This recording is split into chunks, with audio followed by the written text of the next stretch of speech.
তুই কোনোদিন ওরে কষ্ট দিবি না, তুই অনেক কষ্ট দিস ওরে। তোর কষ্টের জন্য খালি কান্দে।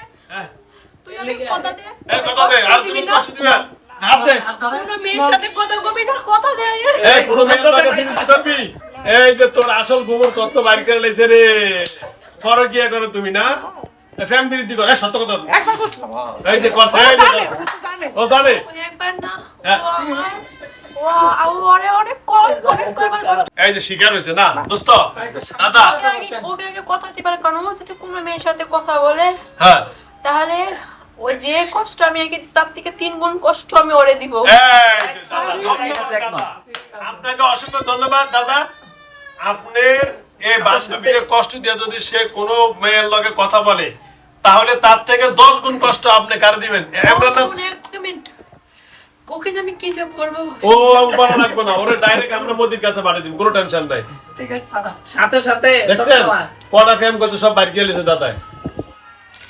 কথা সত্য, সাক্ষী দুর্বল, কোনো টেনশন নাই ভাই, এগুলো আর করো না ভাইয়া।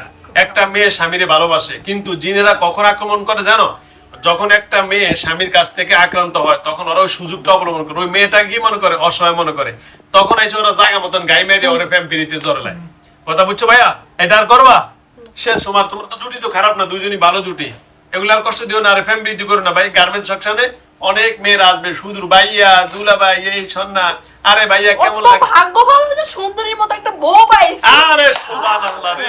ওই মেয়েটা যে এত ভালো, হিসাব ছাড়া ওর মনে কোনো হিংসা নাই, কিছু নাই ওর মনে। না না, ও তো অনেক ভালো মেয়ে। এই বাসলতা এগুলো করুন কেন ভাইয়া? ওর কপাল ভালো, ওর গোষ্ঠীর কপাল ভালো। ও তো ভালো মেয়ে একটা। এগুলো কষ্ট দিও না ভাই, এই মেয়েটার আর কষ্ট দিও না, ওরে ভালোবাসো। দেখছো দাদা যদিও হিন্দু, কিন্তু দাদার কথাগুলা কিন্তু অনেক সুন্দর, ধর্মীয় লাইনের, সামাজিক লাইনের কথা।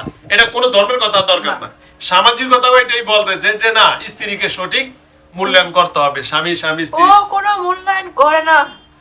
আমি ওকে আগে অনেক সান্ত্বনা দিতাম ঘুমের ঘরে, হ্যাঁ, কিন্তু ও যখন আমাকে চেতায় ফেলাইছে তখন যে অনেক ফকিরের কাছে নিয়ে গেছে। ও আমি তো সব বলে নষ্ট করে ফেলাইছি।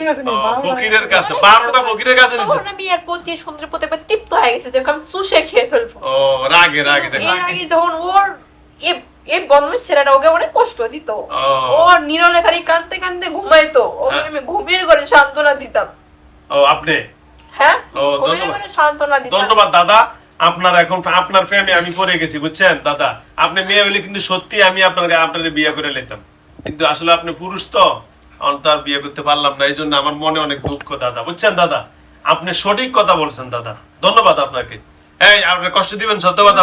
হ্যাঁ মাফসান বলে দাদা আমি আমার এই বউরে আর কোনোদিন কষ্ট দিব না। বলেন বলে সুন্দরী আর কষ্ট দিব না, কও মাফসা। শেষে বলবে না, এই বেয়াদব কষ্ট করে বলতে হবে। আপনার মনে করেন ডেপির ফেস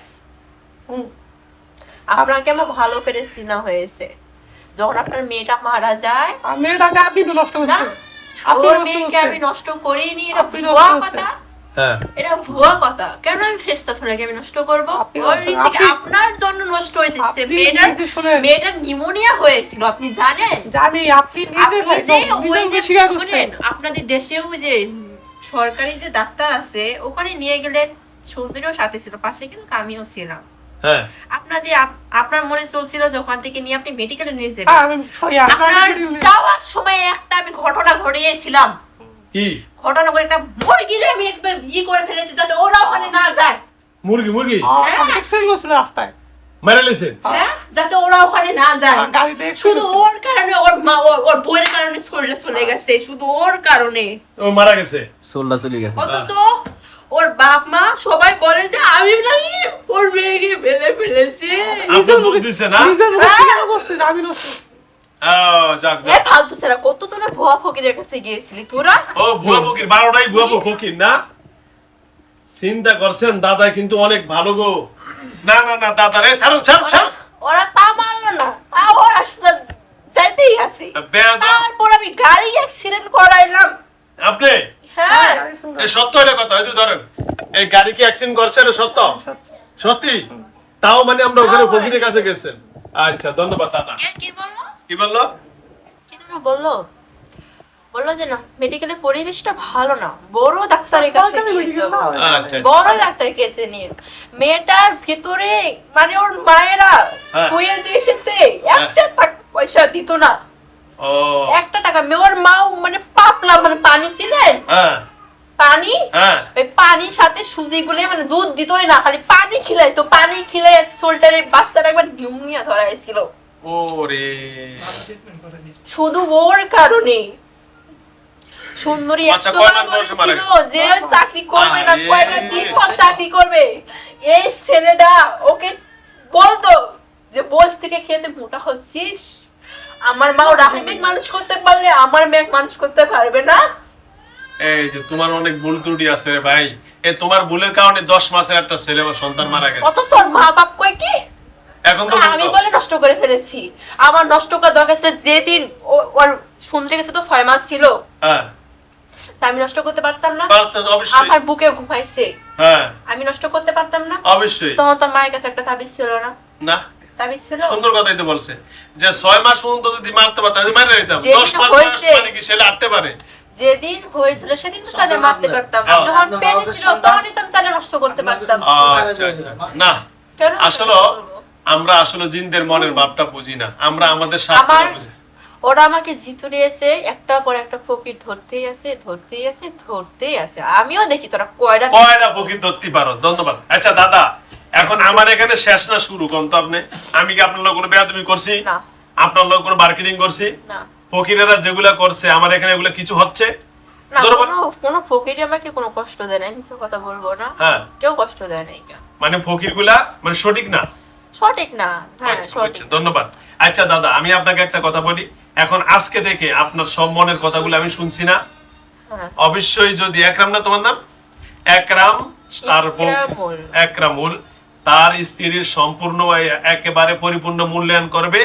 শ্বশুর শাশুড়ি জামাই শাশুড়ি যেভাবে থাকলে ভালো হয় সম্পূর্ণ করবে। আমি আপনি চলে যাওয়ার পরও আমি একরামুলকে বলে দিব যেন এই মেয়েটাকে সম্পূর্ণরূপে মূল্যায়ন করা হয়। ঠিক আছে দাদা? ইনশাআল্লাহ আপনি যদিও চলে যান, আপনি তাকে ভালোবাসেন, অবশ্যই আপনার আত্মা খুশি থাকবে। আপনি হয়তো দূরে থেকে দেখে রাখবেন যে আপনার সেই জীবনের বান্ধবী সুন্দরী অনেক ভালো আছে, তখন আপনার মনটা ভরে যাবে ইনশাআল্লাহ। ঠিক আছে দাদা? আমি কি আপনার সাথে কোনো রকমের কথাবার্তা যদি বলে থাকি বা মনে কষ্ট না, আমাদেরকে মাফ করে দিন। ঠিক আছে দাদা? আর কোনো কথা আছে? ক্লিয়ার? আপনার সাথে কি আর একটা মূল্য কোনো কথাবার্তা আছে? না। ওকে, আপনার মনের সব কথা বলা হয়েছে, তাহলে কি আমরা বিদায় নিতে পারি? হ্যালো ভিউয়ার্স, দেশ ও দেশের বাইরে থেকে যারা আমার ইউটিউব চ্যানেল দেখেন সকলকে অসংখ্য ধন্যবাদ। ইদানিং আমার ভিডিও অনেক বিভিন্ন চ্যানেলে, বিভিন্ন পেজে, টিকটকে ডাউনলোড দিয়ে আমার অনেক রুগীদেরকে প্রতারিত করছে।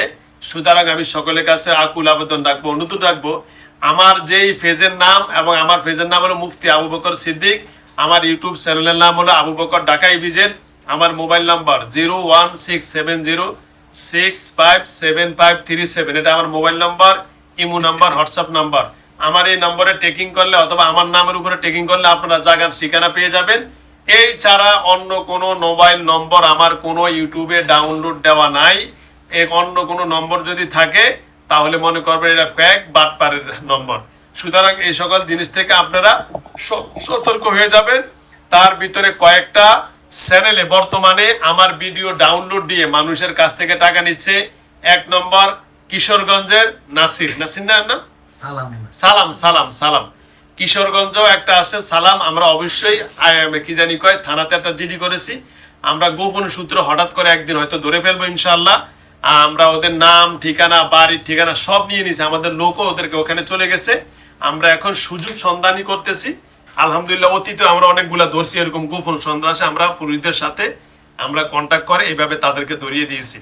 যারা আমার ভিডিও এইভাবে ডাউনলোড দিচ্ছেন এতে কোনো আমার আপত্তি নাই, কিন্তু আপত্তি হলো যারা প্রতারণা করে এই রুগীদের কাছ থেকে আমার নাম দিয়ে, আমার মোবাইল নম্বর না দিয়ে ওদের মোবাইল নম্বর দেয়, নাম আমার, চ্যানেল আমার, ভিডিও আমার, শুধু নম্বরটা পাল্টে দেয়। তো সুতরাং আমি তাদেরকে বলবো, একটা হলো আব্দুল সালাম, নাম দিছে মাওলানা আব্দুল সালাম হুজুর, অথচ সে বাটপারি করে এই টাকা নিচ্ছে। আর একটা নাম হলো মোহাম্মদ জুলহাস নামে একটা চ্যানেল আছে, ও আমার শত শত ভিডিও ছাড়ছে এবং মানুষের কাছ থেকে টাকা হাতিয়ে নিচ্ছে। এইভাবে আরো কটা চ্যানেল আছে যেগুলোর নামটা আমার এখন স্মরণ নাই। তবে আপনারা যারা আমার ভিডিও দেখেন আপনারা সতর্ক থাকবেন, ইনশাল্লাহ দেখবেন। এবং আমার টিকটক কোনো অ্যাকাউন্ট নাই, এবং আমার ফেসবুকে যেটা আছে এই নম্বরটা আমার শেয়ার নেবেন। আমার যেইভাবে আপনার পাওয়ার জন্য বলেন, আমার মোবাইল নম্বরটা আগে টেকিং করবেন। খোদা হাফেজ। ইনশাআল্লাহ আমার এই বোনটা আসে সে রংপুর, তাদের বাড়ি। আজকে ছোটবেলা থেকে তারে জেনে ধরছে, আমরা সমাধান করার চেষ্টা করেছি। অবশ্যই। হ্যালো ভাইয়া, আসসালামু আলাইকুম। দাদা চলে যান ইনশাআল্লাহ। আস্তে আমার বোনটা থেকে বেরিয়ে যান, কোনো দাবি দেওয়া থাকলে মাফ করে দিয়েন, আর ওর স্বামী স্ত্রী মাফ করে, ঠিক আছে? আসসালামু আলাইকুম ওয়া রাহমাতুল্লাহি ওয়া বারাকাতুহু। আস্তে আস্তে নরমালে দাদা, নরমালে ফেলেন। পরে যান নরমাল টান পরে যাবেন, পরে যাবেন। নরমালে দাদা ছেড়ে দেন, পরে, পরে, পরে। আপনি ছেড়ে দেন, নরমালি ছেড়ে দেন। ওকে, পানির বোতল দাও। দাঁড়ান। ওঠো, বসো। এই যে আপু, এদিকে তাকাও, বসো, সুন্দর করে বসো। কি নাম তোমার? লিমা। লিমা, বসো এখানে। লিমা, বাড়ি কই? রংপুর। কি করো আব্বু? চাকরি করো কোথায়? চৌপিপুর। আচ্ছা, যাও নামাজ পড়ো আম্মু। নামাজ পড়ো না, নামাজ পড়তে হবে। কি করতে হবে? নামাজ পড়বা, স্বামী স্ত্রীর সংসার জীবনে ভালো থাকবা, সংসার জীবনে সুন্দরভাবে করবা। সবচেয়ে বড় কথা হলো ইন্না সলাতা তানহা আনিল ফাহশাই ওয়াল মুনকার। আল্লাহ রাব্বুল আলামিন নিজে বলছেন, সকল অশ্লীল কাজ থেকে নামাজি আমাদেরকে বিরত রাখে এবং নামাজি আমাদেরকে হেফাজত করে। নামাজ পড়বা, ঠিক আছে আবু? ধন্যবাদ। শরীরটা হালকা হয়েছে এখন? ওকে, দাঁড়াও। আসসালামু আলাইকুম। দাঁড়াও, সুন্দর করে দাঁড়াও। আল্লাহ রে, বিসমিল্লাহ। আপনার একটু বের হয়ে যান। আচ্ছা।